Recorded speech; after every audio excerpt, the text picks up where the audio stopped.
Okay, ladies and gentlemen, welcome to the ZaePaxx Podcast, episode 2.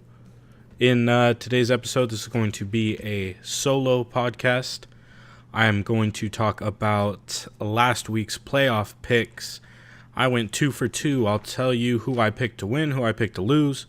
I will go into a little bit of detail of how those games went. I will go into this weekend's playoff games. I'm recording this episode on Wednesday. I should have it up by Thursday, the 17th, just in time for you to give it a listen before the playoff games on Sunday. I will talk a little bit about Warriors basketball. I will talk a little bit about Pacquiao and Bronner fight. And I will do a short news segment by myself. I have no news with Nanny today. She is occupied, so let's get right into it. I'm going to start out with last week's playoff picks. I'll start with the Dallas Cowboys Los Angeles Rams game. I picked the Cowboys to win that game, and they ended up losing by 8 points. Pretty unfortunate, just not because of my picks, but because I am a Dallas Cowboys fan as well. So that was a rough loss, you know. I was fortunate enough to go see the Cowboys win a wild card game, and I'm almost glad I didn't go see them lose in LA. That was a rough loss, but you know, I have to give it up to the Chargers. They were able to run the ball very well against the Dallas Cowboys defense. They ran the ball how the Cowboys needed to run the ball, and they stopped the run how the Dallas Cowboys needed to stop the run. They just performed better on both sides of the ball. The Cowboys still played a very good game though.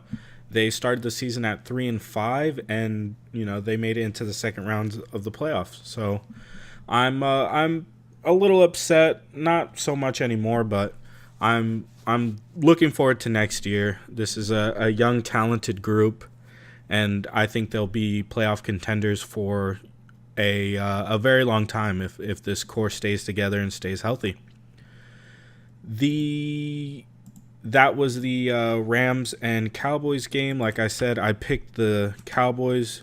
The Rams ended up winning. For the first game of the weekend, it was actually the Colts-Chiefs, so let's take a step backwards. The Colts and Chiefs game was a blowout. The Chiefs scored 31 points on the Colts defense. I was kind of surprised by that. I thought the Colts defense was going to keep them in a little bit more of a check than 31 points. And the Colts offense only scored 13 points. So the Chiefs defense put Andrew Luck and company in check very well while also piling on the points. That Chiefs team is something else, and they're going to need to come out with just as much fire as they did last weekend, this upcoming weekend against the Patriots. I'll break that game down a little bit in a bit, but the next game was the Chargers-Patriots game, which I thought was going to be a bit closer than it was. The Patriots came out and really gave it to the Chargers and sent Phillip Rivers and company packing. I was really pulling for the Chargers after the Cowboys lost. That was kind of my team that I was rooting for, would be the Chargers to take down the Patriots. I also picked the Chargers to win. So at this point, I had hit with my Chiefs pick. I had missed on my Cowboys pick, and then I missed on my Chargers-Patriots pick. So that was a rough start, and I very well could have easily went 1-3 for picks, but the Saints took care of business how I thought they would. It was a rough start to that game. The Eagles scored 14 unanswered points in the first quarter, and then the Saints kind of pulled their head out of their ass and held the Eagles in check for 3 straight quarters, 3 scoreless straight quarters, while the Saints put some points on the board in the second, the third, and the fourth. So That was way closer than I thought it was going to be. The game ended 14-20 in the Saints' favor. I thought the Saints were going to blow the Eagles out of the water. I thought it was going to be over by halftime, but this will probably be the only time I say this. Props to the Eagles for coming out hot in that playoff game, but I mean, they just burnt out after the first quarter. They burnt out. Couldn't get on the board at all for 3 straight quarters. And there's no way you're winning a playoff game against the Saints in particular, or anybody, Drew Brees and company, or anybody else in the playoffs, if you don't score for 3 straight quarters. And that Saints defense made a big adjustment and went out there and took care of business. So those were the 4 games last weekend. I hit on my Saints pick, missed on my Chargers pick, missed on my Cowboys pick, and hit on my Chiefs pick. So for this weekend coming up, we have the Rams and the Saints, and we have the Patriots and the Chiefs. I'm going to make my 2 picks right now. I'm going to take the Saints over the Rams for one reason in particular, is Drew Brees. I have a feeling Drew Brees is going to be able to pick apart that Rams secondary fairly well. The Rams secondary isn't all that great. I'll go into that in a little bit of detail later on with the whole Marcus Peters and Amari Cooper beef that was going on. But that's in a bit, and I'll make my second pick for the Patriots and Chiefs. I really don't want to bet against the Patriots, but I'm going to take the Chiefs, and here's the reason why. The Patriots have not looked like the Patriots of old up until last week. Last week really, really kind of is the only reason why I am not 100% confident in my Chiefs pick. The Patriots were able to go out there and give it to the Chargers. And the Chargers defense isn't any pushover defense either. They've done some good things this year, but I really just feel like Mahomes, the young gunner, is going to take it to the old timer and show him who the new sheriff in town is. So I'm really hoping that the Chiefs pull out a win with that game. After that is the Pro Bowl, which is pretty much a week off for football. The Pro Bowl's pretty, for lack of a better word, is just boring, And after the Pro Bowl, of course, is the Super Bowl. So during Pro Bowl weekend, I will probably just break down my prediction of who I think is going to win the Super Bowl and go into an in-depth look at what I think is going to happen. And I'm expecting a Saints-Chiefs Super Bowl, but it could very well be a Saints-Patriots Super Bowl. I don't see the Rams beating the Saints. I don't know. I mean, they came out and really, really played well against the Cowboys, and they only won by 8 points. So if they can come out and have a rushing performance how they did against the Cowboys, they might be able to run away with that game. But I don't see that happening in back-to-back weeks. So I know the Saints are going to work on shutting down their run as well, and Drew Brees is going to really, really take apart that secondary, I'm feeling. So with that being said, let's get into the Marcus Peters and Amari Cooper beef. If you guys did not catch the game last week, during the game, Marcus Peters was going at Amari Cooper. These guys have a history. Marcus Peters used to play for the Chiefs, and Amari Cooper used to play for the Raiders. And those teams, of course, are rivals. They play each other twice a year, so Amari Cooper and Marcus Peters are very familiar with each other and have a bit of a history as far as their old teams goes. And during the game, Marcus Peters and Amari Cooper got into a shoving match. Marcus Peters grabbed Amari Cooper's helmet and kind of pushed him back. Amari Cooper pushed his helmet back, and the ref threw a flag on Marcus Peters, which resulted in 15 yards. The very next play, Amari Cooper caught a touchdown, and it was kind of like like don't poke the bear. You want to get Amari Cooper angry. You want to get him fired up. He'll really torch you. And that's what's different with Amari Cooper on the Cowboys and Amari Cooper on the Raiders. Amari Cooper on the Raiders would have probably let that rattle him and might have even dropped some passes. Amari Cooper had a very bad drop pass problem in Oakland. And it might have been from, him not being mature enough and being able to shake off confrontations like what happened this past game and move on from it. Or it might have been something with Derek Carr. Maybe he was throwing him bad balls. Who knows? But he was able to shake off that little confrontation and put up 6 points on the board. And after that confrontation, there had just been a little testiness between them. And after the game, I didn't see anything else during the game besides a couple of shoves that really pointed me into the direction of, wow, these guys are really beefing. That they're at each other's throats or anything like that. But after the game, Amari Cooper came up to Marcus Peters and he wanted some smoke after the game. He wanted all the smoke after the game. He went up, shoved him. He was trying to see what's up. Marcus Peters probably talking all that shit on the field, and Amari Cooper went up after him and probably told him, what's good with that shit you're talking. So, of course, Marcus Peters kind of backs up, waits for his teammates to kind of block Amari Cooper. Some of the Cowboys teammates kind of try to drag Coop back, and you know what? I usually am not a fan of this type of thing. But the way I see it is Amari Cooper is not causing us problems on the field during games that result in penalties. So he hasn't been getting into confrontations with players on the field during plays that result in him getting a flag called on him and moving the ball back. Now, in Oakland, he did have a little bit of problem with that. He was seen as sort of, for lack of a better word, like emotional.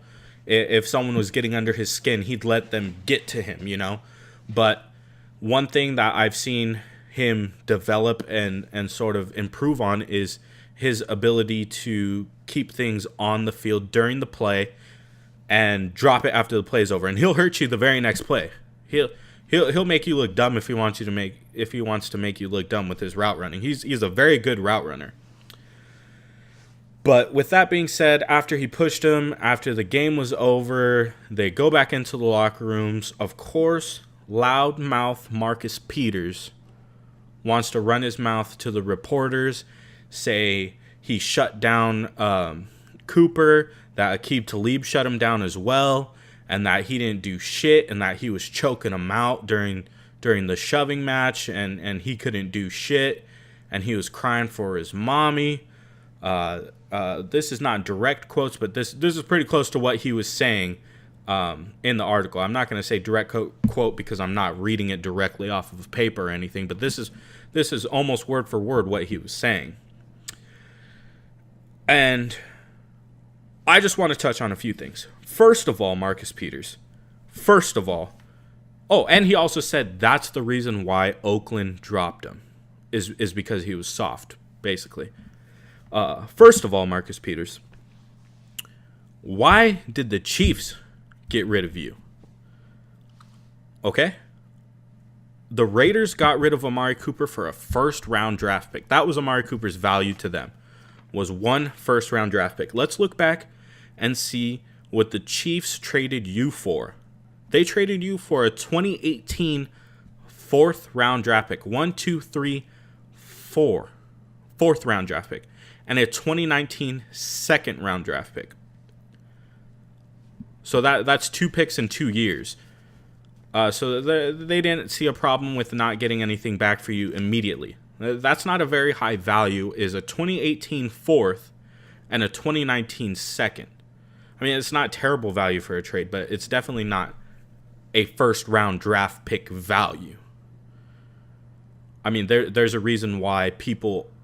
If you're a high-profile player, if you're a very valuable player to a team that's going to be traded, you're either going to be traded for another proven high-value player, or you're going to be traded for a first-round draft pick for a future high-valued player. You're not going to be traded for a fourth and a second, because you don't even really know what the 2019 draft was going to hold when he was traded. You have a general idea, but you don't really know. Well, first of all, you don't know who's going to declare for the draft at that point. And you don't know if the person in 2018 going into 2019 season of college football is going to get injured. If you have your eye on a specific guy for the 2019 draft in 2017, do you know how much stuff could happen in the 2018 season? 2017, 2018 season? A lot of stuff could happen. A lot of stuff. So that's not a very high value to me. So that's why the Chiefs got rid of you, is because you are a low value player. For the most part. I mean, you in the beginning of your career, you were definitely a very good corner. But your level of play has decreased while your shit talking has increased. You know, and they should stay. They should coincide, I think is the proper word. They should coincide. If your level of play goes up, you should be able to talk a little more shit. But if your level of play goes down, you should probably keep your mouth shut a little bit. Because if I'm not mistaken, the 3rd round draft pick rookie, Michael Gallup, had 119 yards on that ass. 119 as a rookie. Second playoff game. But first year player, second playoff game. His first playoff game was a week before, and he catches for 119 yards on 6 receptions. That's averaging almost 20 yards a catch on that ass. On Aqib Talib's ass. On Marcus Peters' ass. And you want to talk about how Amari Cooper's soft. You want to talk about how Amari Cooper's emotional. You want to talk about how Amari Cooper cries. Let's take a step back to December 3rd, 2017. Okay? Let me take a sip of something real quick. Hold on. Let's take a step back to December 3rd, 2017. When the Kansas City Chiefs were playing the New York Jets in Week 13. The New York Jets, 2017, they were hot fucking ass. It was the 2016-2017 season. And the Jets were going for a 2-point conversion. I know you remember this, Marcus Peters. I know you remember this. Because this made you look like the biggest little bitch. Did you hear me correctly? The biggest little bitch. Okay? For those of you who do not know what happened on December 3rd, 2017, it is the infamous crybaby fit where somebody on the Chiefs defense was called for holding, which it was a clear hold in the secondary. I don't think it was Marcus Peters, but it very well might have been. I don't recall. But a flag was thrown. Marcus Peters gets in the face of the ref. I believe the ref throws a second flag for him.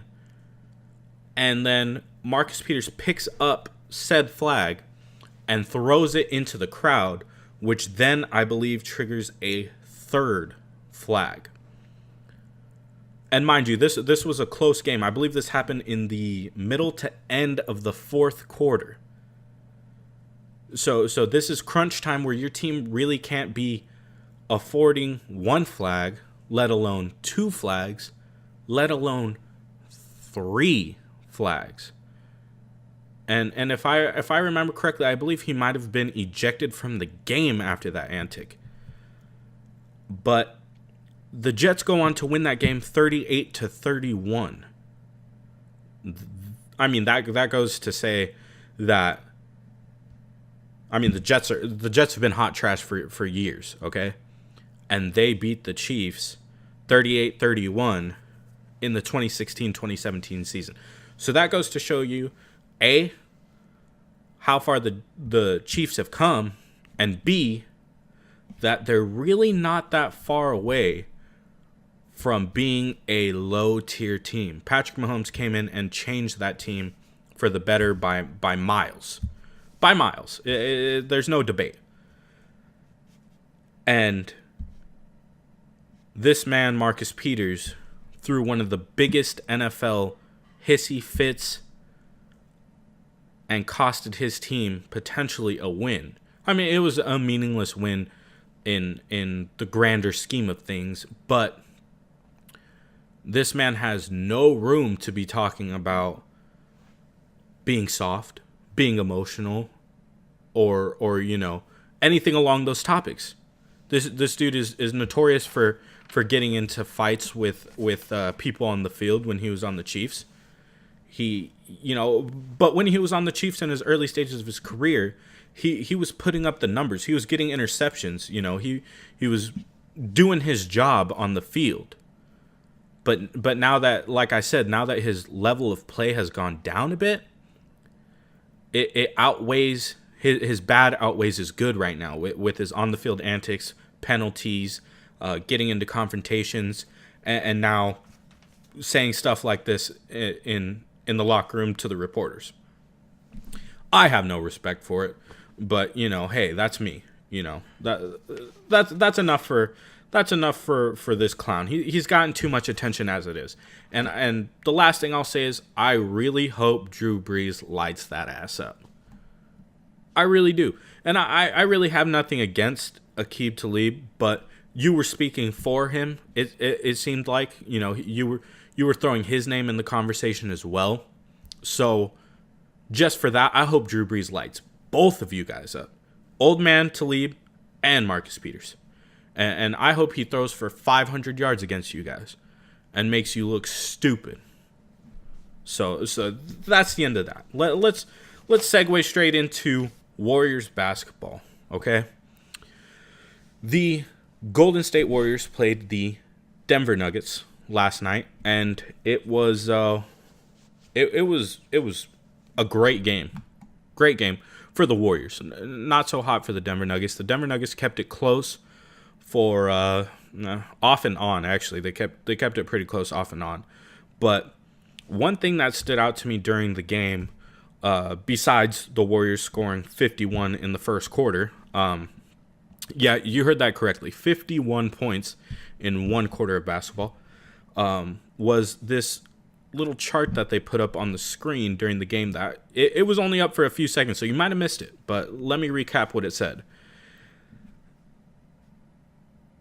The Warriors' field goal percentage is 49%, which is first place. The Warriors' free throw percentage, 82%, which is first place in the NBA. The Warriors' assist average is 28.4, which is first in the NBA. The average points is 117.4, which is second in the NBA. And their three-point percentage is 39%, which is fourth in the NBA.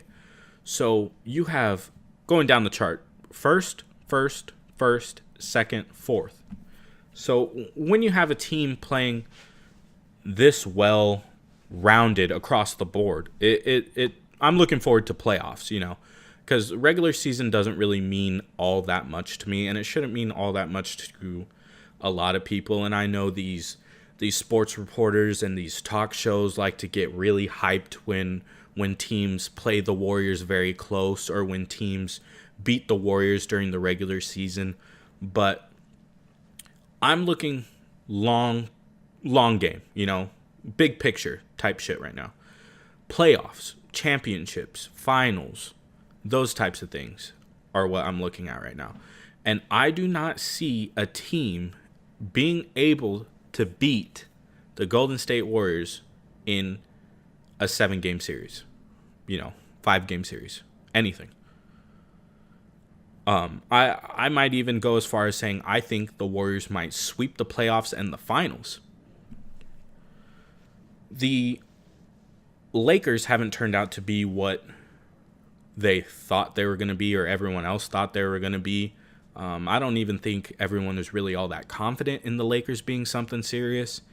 But you can never really count out a team that has LeBron James. But that team's just not looking at like what they need to be to beat the Lakers in a series, or to beat the Warriors in a series. They might not even make it to the Western Conference Finals or Western Conference Championship. But the only weakness I see right now that the Warriors have is their paint defense, and their scoring in the paint isn't as great as I'd like it to be, or a lot of people would like it to be. But that is all soon to change, because if you guys don't remember or don't recall, DeMarcus Cousins is on the Warriors, and he's been rehabbing an injury and hanging out on the bench and getting 100% healed up to be able to make this dominating, ferocious, carnivorous attack on the playoffs that these Warriors, I think, are going to unleash. They're going to do something very nasty to every team they play in the playoffs. It's going to be a bloodbath, because the one weakness the Warriors have is DeMarcus Cousins' strength. This dude is a monster in the paint, defensively and offensively. Now, I've been seeing Draymond get worked in the paint a little bit by big men, but that's not going to be able to happen against DeMarcus Cousins, because what I think is going on is the reason why his rehab is taking a little longer than a lot of people probably expected, or people are getting kind of anxious to see, him get on the court, him lace it up, play a few minutes, is because the Warriors don't want him to go out there and only play a few minutes and ease into it. I think the Warriors want him to be 110% ready to go, ready to take action, and be in his prime before he gets on the court. He's more than likely putting in a ton of work rehabbing, a ton of work, practicing, a ton of work doing everything he needs to do to get right, because he knows that when he's on the court, that team's gonna be unstoppable for however long they could stay together. Now, I've been hearing a lot of people saying that they think Durant's gonna leave next year. They think Cousins is gonna leave. Clay might leave. All this other stuff. But if they go and they win for the three-peat, I can't see a player in his right mind, as a competitor wanting to. Winning championships is the goal of every player, period.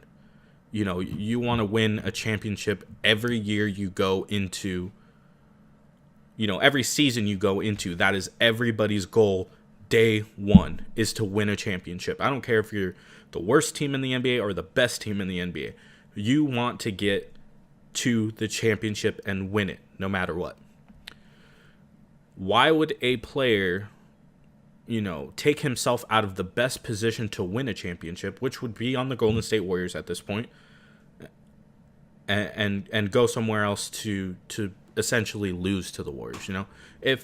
If Durant leaves and goes to, people are out of their damn minds and thinking Durant's going to go to the Lakers and play with LeBron. Which I don't see that happening. Not at all. Period. Not at all.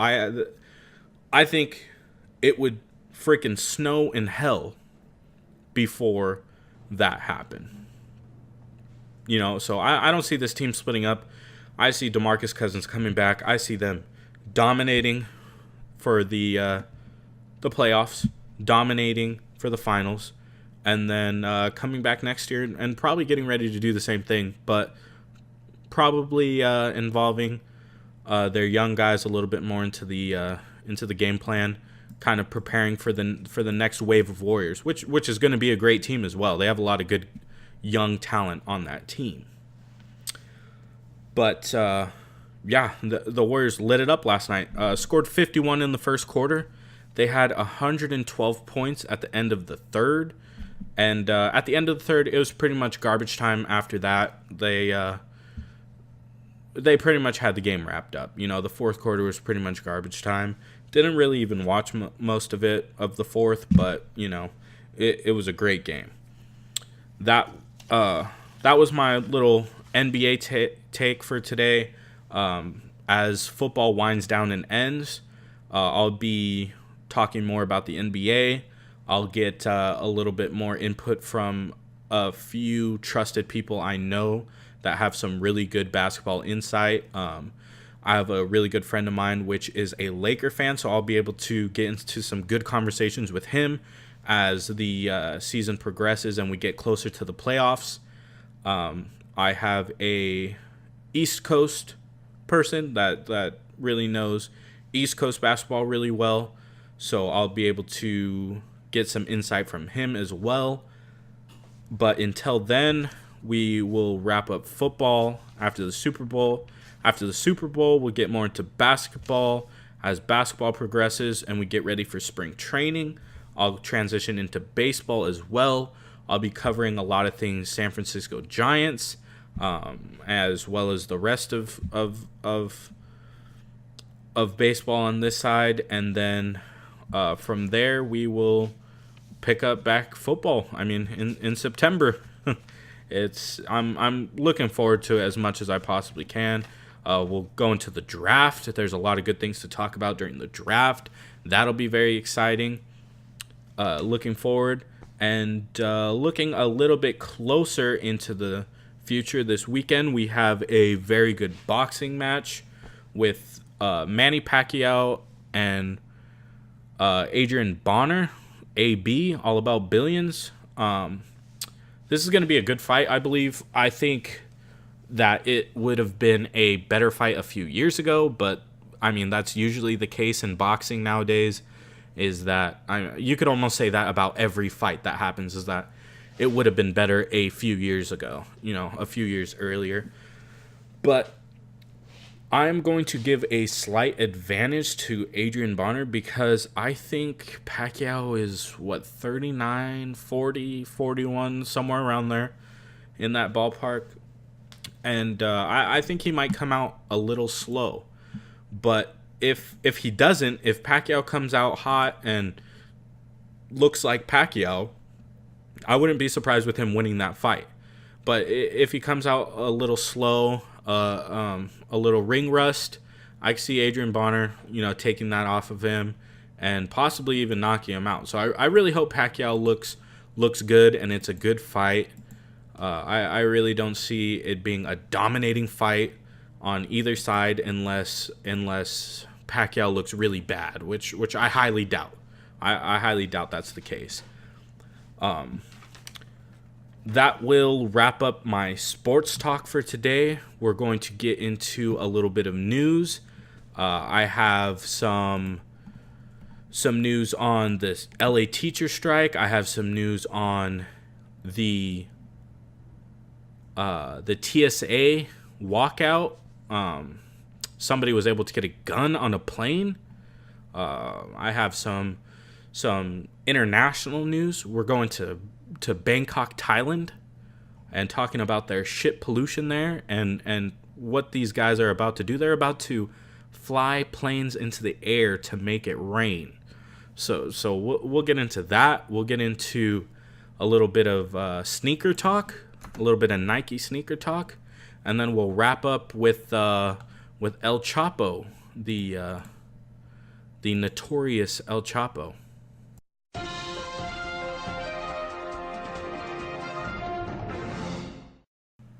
All right, let's get into the news today. We are going to start with the LA teacher walkout.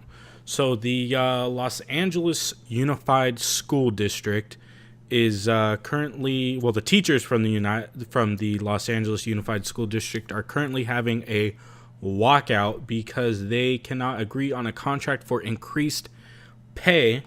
30,000 Los Angeles teachers are on strike for higher pay, smaller classes, and more staff. So I think they need more counselors and more nurses and more teachers as well to have smaller classes. And I believe today is like the third day of the walkout. But the school district has brought in substitute teachers and administrators to fill in for these classes, which has raised a issue with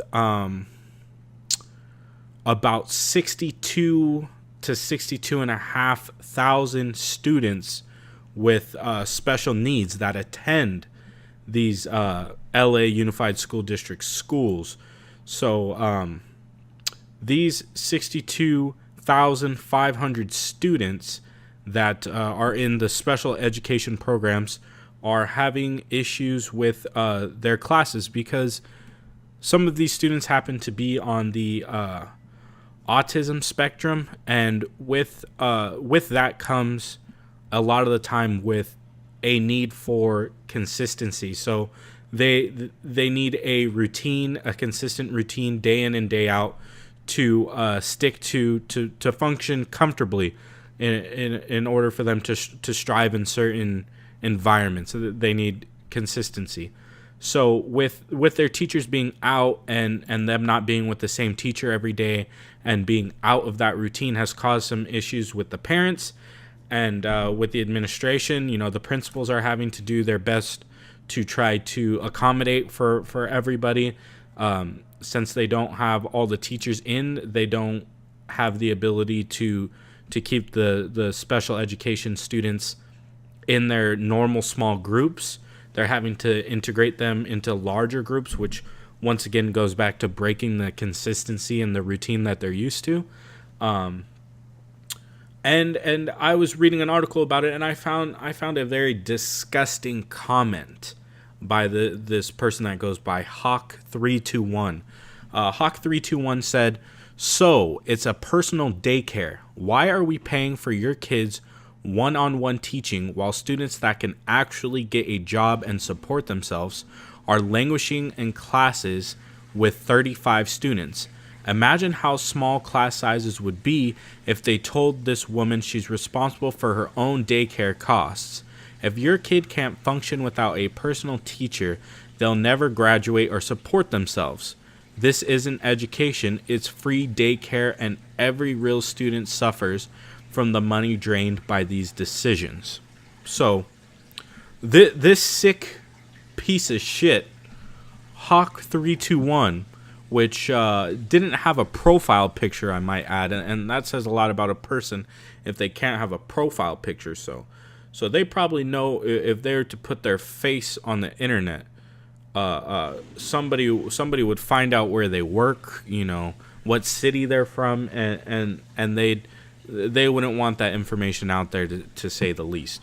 So to Hawk321, I say, to break down kind of your logic of this shitty take on this issue, is the issue is not to push out people with special needs to accommodate for as you say, functional students or real students. He says right here, real student. Every real student suffers from this. Now, I went to a school that had special education classes, and I didn't suffer because of any of these classes taking place in my school. They've had special ed classes from the time I was in elementary school till the time I graduated high school. And I've never suffered personally, and nobody around me that I know of has suffered personally because of them needing special teachers to one-on-one teach them at a different or slower pace than what everyone else is learning at. And that's not to say that they won't be able to go on and function in society. There's highly functional people with autism. There's highly functional people with other sort of disabilities that go on and are able to support themselves, hold a job, and function in society. This sounds like some sort of Hitler-esque ideal that this guy has, and this is a guy in America, in the United States somewhere, that is living in 2019 with these ideals, that school that accommodates special education, special needs. I don't even know if it's called special education or special needs. I don't know if that's a politically correct term, but that's what I knew it as when I was in school, was special education or special needs. So his ideal is that schools that accommodate for special needs and special education are hindering the learning of, his words, not mine, normal students, because they take up a teacher. Now, I don't know if this guy knows this, but there are certain teachers that go into teaching for the reason of teaching special needs or special education. That even if this teacher, had the option to, if you said, hey, Miss Teacher Lady or Mr. Teacher, if you could choose, which would you teach? Special education or general education? You know, whatever they call the normal classes. There's people that choose to teach special education. So Hawk321, you made it onto my shit list. You're a steaming pile of shit, because it's not daycare just because they can't function in a class environment that everyone else can function in. Because by law, these kids have to be in school no matter what. What are we supposed to do with these people? You offered a whole lot of opinions, but you didn't offer any solutions on where these children with special needs should go, because they need to be in school by law. But not just because they're humans and they deserve to be in school and they deserve to learn, but by law, they need to be in school. So maybe we should start with educating this guy on a few things, and so that way, you know, we don't, his kids aren't hindered with these foul ideals. The second topic of the day is a passenger boarded a plane from the Atlanta Hartsfield-Jackson International Airport to Tokyo, Japan, with a firearm. This was on a Delta Airlines plane headed from Atlanta to Tokyo. And this guy said that he accidentally packed his gun inside of his luggage, and when he noticed on the plane, he notified the staff on the plane. And when they landed in Japan, I guess he was greeted with some police officers. But this is probably due to the fact that there is a government shutdown going on right now. I believe we're in our second week of the government shutdown. So TSA agents aren't being paid. So there is a lack of people working right now. And I don't know if you've seen in the news, but there's huge lines to get through security. And now there's people getting on the planes with fucking guns. Now Donald Trump, you orange Cheeto dust motherfucker. You are causing, indirectly and directly, for people to be able to board planes with fucking guns. Now this guy did it on accident, supposedly on accident, which I believe him. You know, if he didn't do it on accident, why would he tell somebody and all this shit?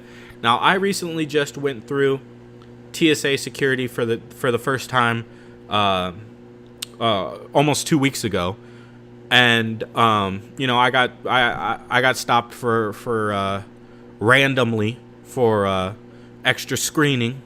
But I remember, you know, putting my bag through a machine, which I imagine they look around in there. And I walked through a metal detector or a scanner, whatever it may be. So whose job was it that they scanned his bag, looked at it, supposedly, and did not see a gun in there? I mean, it's a pretty distinctive shape of a firearm to just slip by someone working for TSA. Now, this is someone doing it on accident.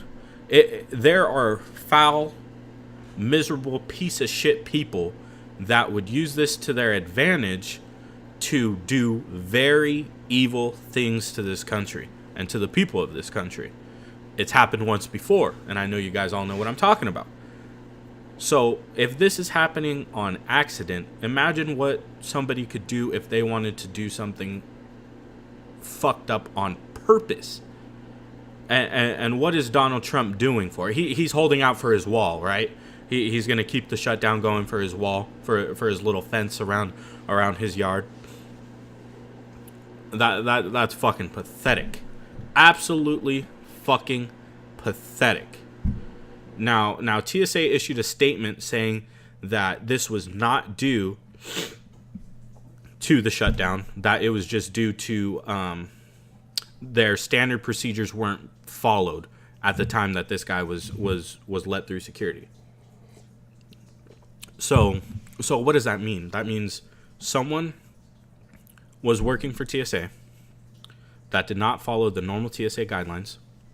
And I would assume this person that did not follow the TSA guidelines, if it was actually their job to do it day in and day out repeatedly, it's a repetitive process, or repetitive process, I should say, where you do the same thing over and over and over and over and over and over and over and over again for several people. And if you're doing that day in, day out, 5 days a week, 40 hours a week, over and over again, then for you not to follow standard procedure would be very weird. It would be harder to not follow standard procedure than to follow standard procedure at some point. So my guess is that they had somebody checking these people's bags that was not their actual position. Like, that was not what they usually do day in and day out, because they're probably having to shuffle people around to fill these positions because of the government shutdown and people not coming to work. That would be my guess, which I wouldn't be surprised if it comes out later as that being the case, that, this person, meets with press and says, hey, I'm usually working in this department over here where I don't have to use this machine to check bags. And they moved me to this machine to check bags and said I had to do this because no one came to do this job today. And this is what happens. See what happens when the government shut down and we don't have enough people to do this job. I would not be very surprised. But what I am surprised about is in Bangkok, Thailand, the air pollution is so bad that they have set up a plan to modify the weather. It's called a weather modification technique. And what they're going to do is they're going to deploy rain-making planes to spread some sort of chemical into the air to help the clouds release rain. Now, I'm not a scientist, but I've seen enough zombie movies. I've seen enough Godzilla. I've seen enough King Kong and those types of shit where something's spread in the air and it doesn't end very well. So it's got to be to the point in Thailand where this is their last resort, where they got to help the clouds rain in order to clean their shit up. It's terrible that's how this is going, and it's even worse that instead of fixing the problem with the pollution, that what they're doing is trying to make it rain by putting chemicals in the air. Now, I'm no environmental scientist. I'm no expert in that field, but the way I see it is that the earth should kind of know when it needs to rain, know when it needs to do this, know when it needs to do that.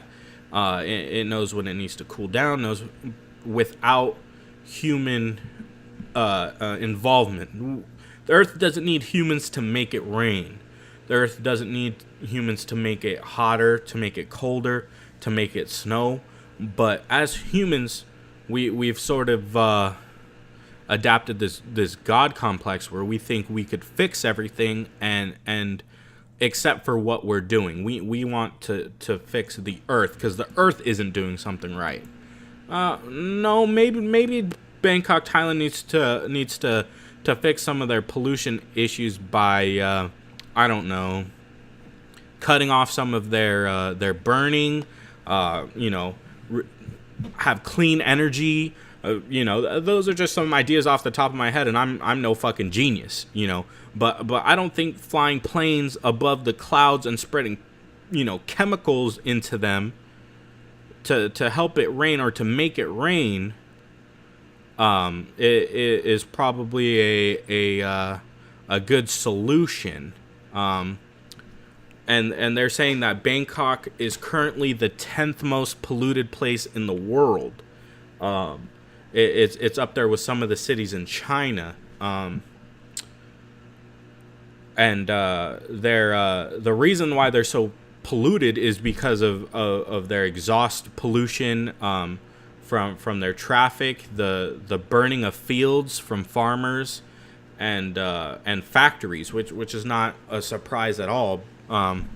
So maybe they might need to put some sort of regulations on that, so that way, the factories aren't just freaking smogging the whole place up. I don't know. So speaking of China, Nike has announced some new trainer shoes, which lace themselves up, and in order for you to lace them up, I guess you download this app onto your phone, which you can control the tightness, the looseness through Bluetooth connectivity.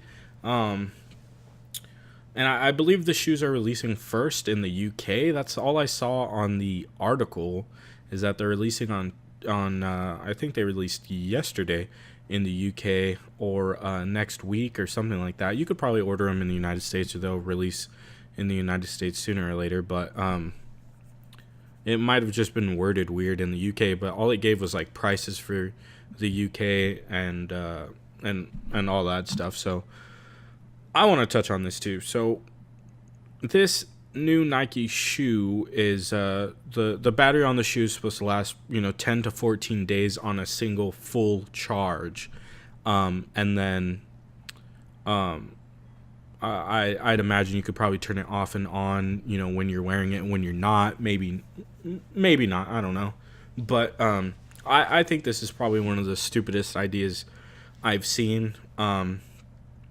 A lot of people are talking about it in the sneaker community, and I saw probably one of the most ignorant comments ever. This dude said, "If you are a real sneakerhead, then you've been waiting for a self-lacing sneaker forever."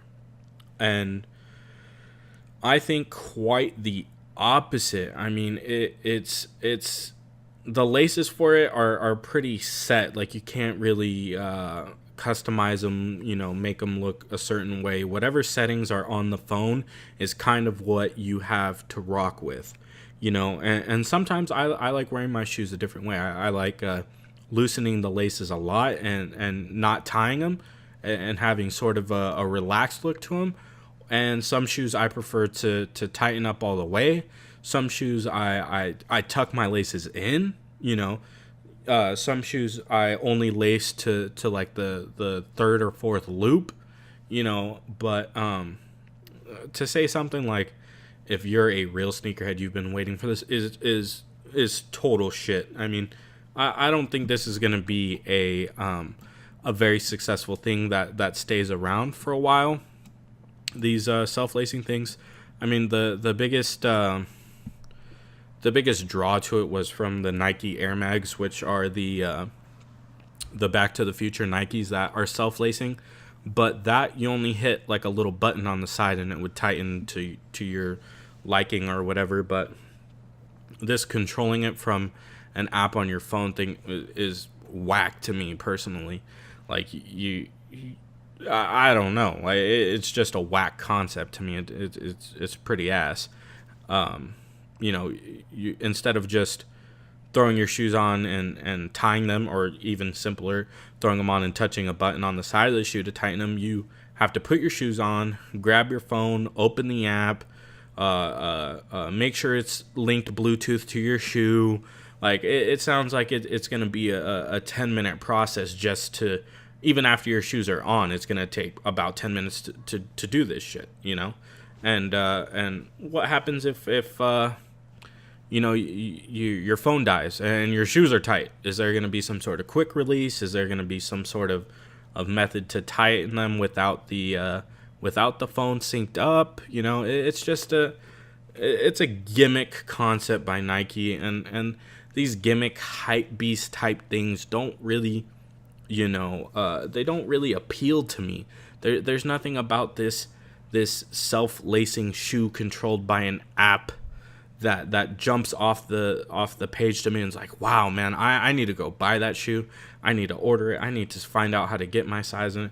It's just a hype beast gimmick that they're going after. They're going after the nostalgia of the Air Mag, because not everybody could get an Air Mag. They were raffled for charity events, and then they were resold by certain people that got pairs. So they're very expensive to get, and a lot of people wanted those shoes. They're a very sought after sneakerhead shoe, I guess. But I just think that this new Nike thing, this new Nike shoe, is going to be a flop. I think they're definitely going to sell out of the first one that comes out, but people are going to find issues with them.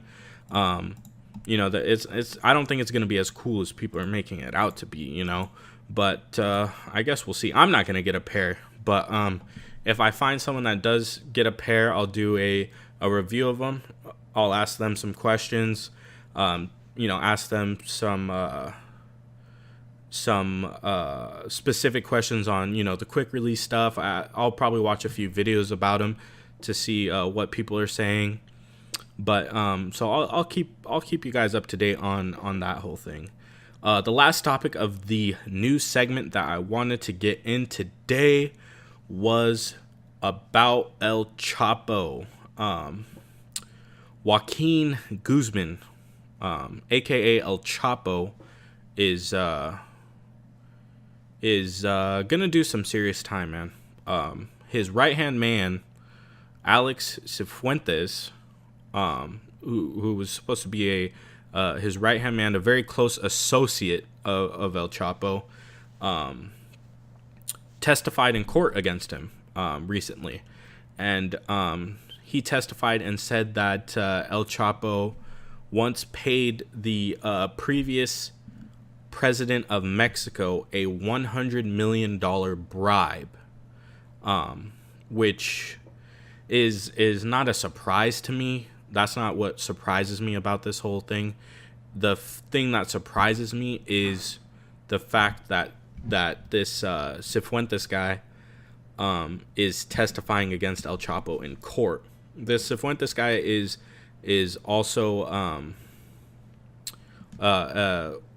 in prison on drug charges. So what he's doing is trying to lessen his time, or he's doing it for something. He's gaining from testifying against El Chapo somehow. I do not know what the deal was that he worked out with the feds to testify against El Chapo, but whatever they're giving him, I don't think they're paying him money, but they might be lessening his time or making his time a little bit more comfortable.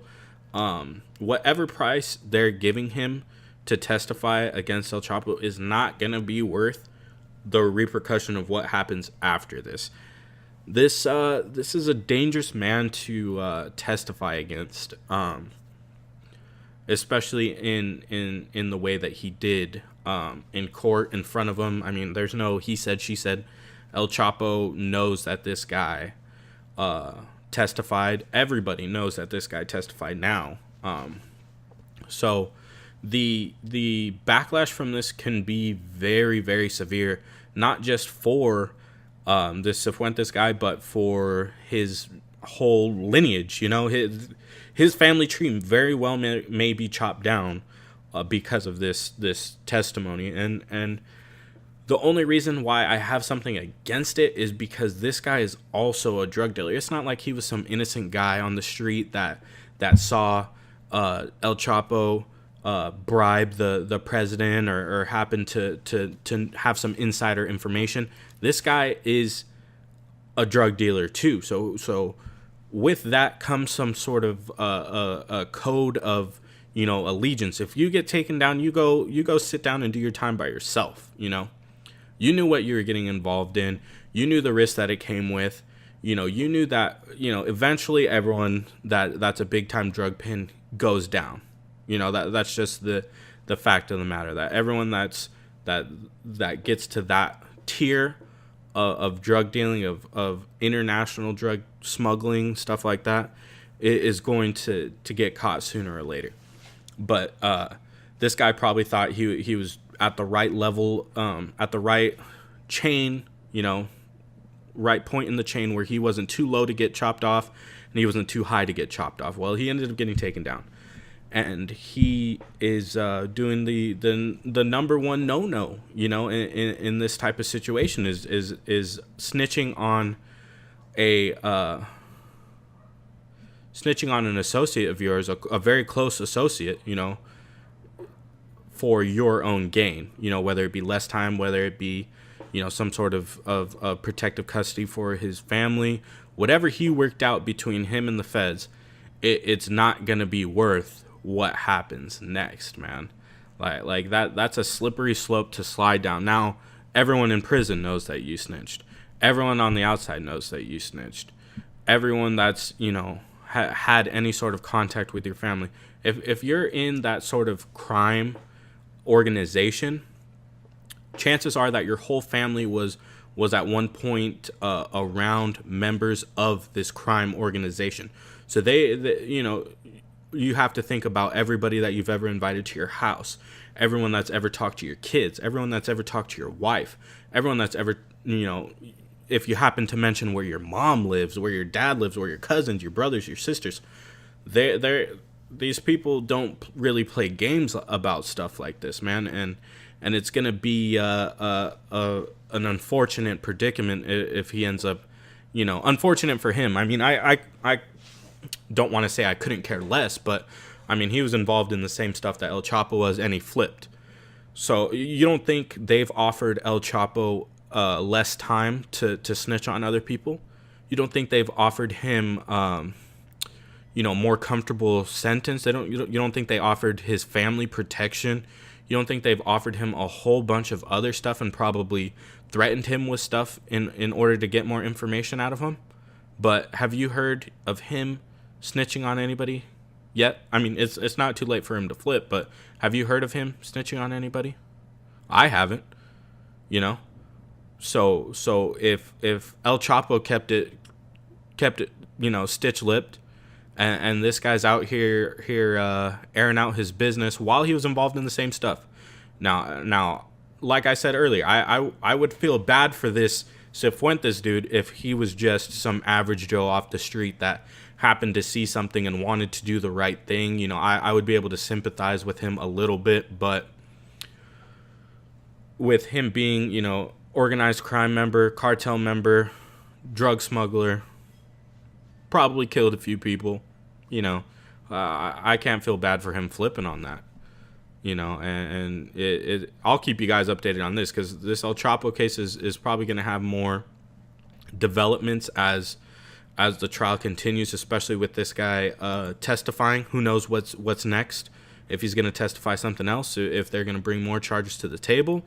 I guess this the president, or the former president, I should say, his people denied that this was true. He was not able to make a statement about it, I guess, to the press. But the people that wrote this article said they reached out to his, I guess, his team or his people, and they said that it was a lie, that he never received a bribe, yada yada yada. So I don't know how that's gonna work out. If maybe if the former president of Mexico testifies and says, I never received a bribe from El Chapo. I don't know how that would work. Maybe he gets cleared off that. I don't know. That's also something to look into. So I'm gonna stay up to date with this El Chapo case. I'm gonna stay up to date with the Bangkok thing. I want to see if they breed some sort of the crazy mutant zombie over there in Thailand. With the pollution and trying to make it rain and all that shit. We're gonna keep up to date with the TSA stuff. I pray to God they end this lockout soon, or not this lockout, this shutdown soon, so that way people feel a little bit more safe. Because I know if I had to travel in the near future, that I would feel extremely uncomfortable knowing that someone got on an international plane with a gun. in their carry-on luggage. So we'll keep up to date with that. Hopefully the shutdown ends.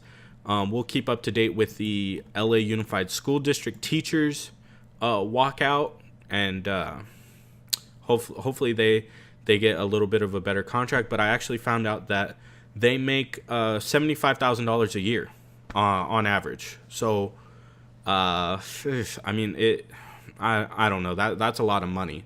You know, that's a lot of money to make a year as a teacher.